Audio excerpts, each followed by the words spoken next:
We are making one of my favorite childhood classic. We're making pasta Genovese, which is not to be confused with pesto Genovese, which is a totally different dish. Think of this as the Italian equivalent to like a French onion soup, but in pasta form. It is delicious. It's also my mother's favorite dish. I make it exactly as my mother always did, but I'll tell you a couple things you can do to make it just a little bit different, because it does vary from not only region to region, but like household to household. It definitely varies. So I'm going to show you the very first thing I do is I brown some ground beef, and you want to brown it really well. Okay, now this is one of the things you can do differently. My mom has always made it with ground beef, while my nonna and my aunt like to make it with like an actual piece of chuck roast. I prefer it with the ground beef because it's similar to, like I said, how my mother makes it, and it's my favorite. It's just, it's important that you brown your meat really, really well, whether it's your ground beef or a piece of chuck roast. You could also do short ribs, a little bit pricier, you're getting a little fancier, but if you want to, I'm not gonna tell you not to. It's delicious. So now that my beef is really well browned, I kind of got that out of the way, I'm going to add lots of sliced yellow onions. Now I actually have this recipe in my very first book. It was one of the very first recipes I knew was going to go into that book. And it still is one of the most loved recipes in it, and I don't make it, I don't think I've ever shared it here, but here we are. It's delicious, delicious. You want to add a really good pinch of salt. The salt is going to draw out the moisture from the onions and help cook them down. This is going to go for like a 20-minute situation, okay? You want the onions to cook down and grab some color, start to caramelize. You're not going to get a deep caramelized color like you would if you were making French onion soup, but it is important that your onions begin to cook down. So I'm going to let that go. The only thing I didn't do today that the recipe calls for, and I want you to do it, I just didn't have any, I forgot to grab some, is just to add a stalk of celery diced up to this along with your carrots. The recipe calls for it, add it in. Like I said, I totally forgot to grab some, and I was not about to run out in 9-degree weather because it's cold, and I always tell you, you do what you can, you make it work with what you can, and if it's missing a stalk of celery, it is fine. The carrots, however, are important because they impart a lot of sweetness along with the onion. So I'm going to let this go, and once it's there, I will show you the next step. That looks perfect. I'm going to add a splash of white wine.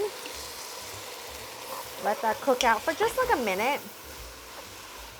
Good balance, especially against all that sweetness from the onions. It smells so good.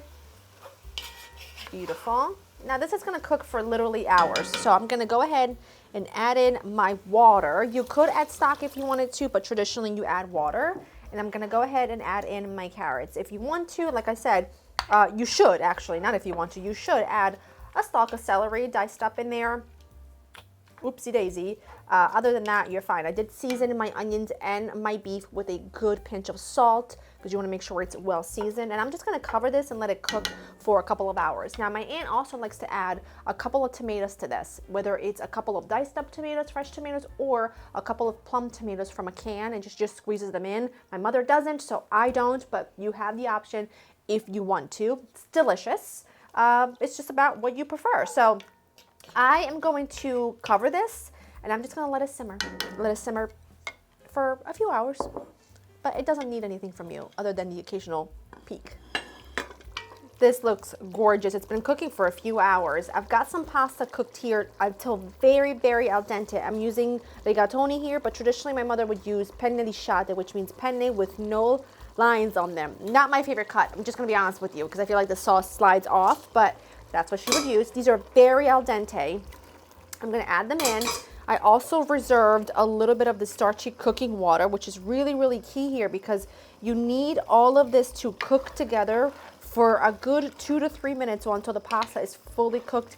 And it looks like the pasta is really loose now, but as it cooks with the starchy water, what happens is the starch from the pasta is going to transform that liquid into something thick and creamy and like really coats that pasta beautifully. You just need to make sure you're giving it a couple of minutes of cooking time together.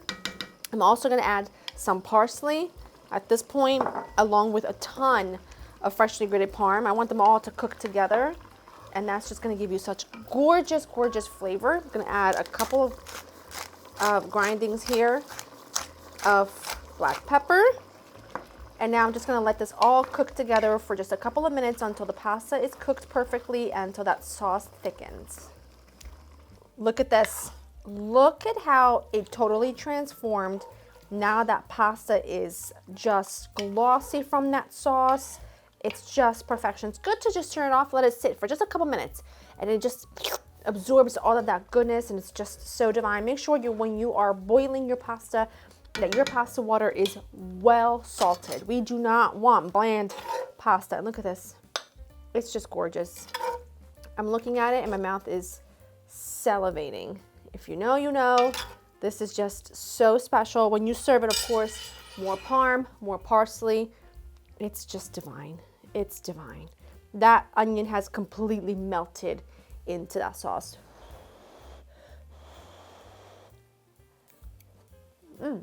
Hot.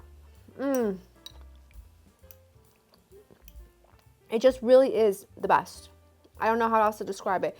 Make this recipe. Go to laurainthekitchen.com. If you have my original book, the recipe is also in there. I'm telling you, it's such a good one, such a classic, and something that pretty much every family in Italy has their own version of, and this happens to be my mother's version, and I just know that you will love it. laurainthekitchen.com for the recipe. Hope you enjoy spending time with me, and I will see you in the next one. Bye-bye.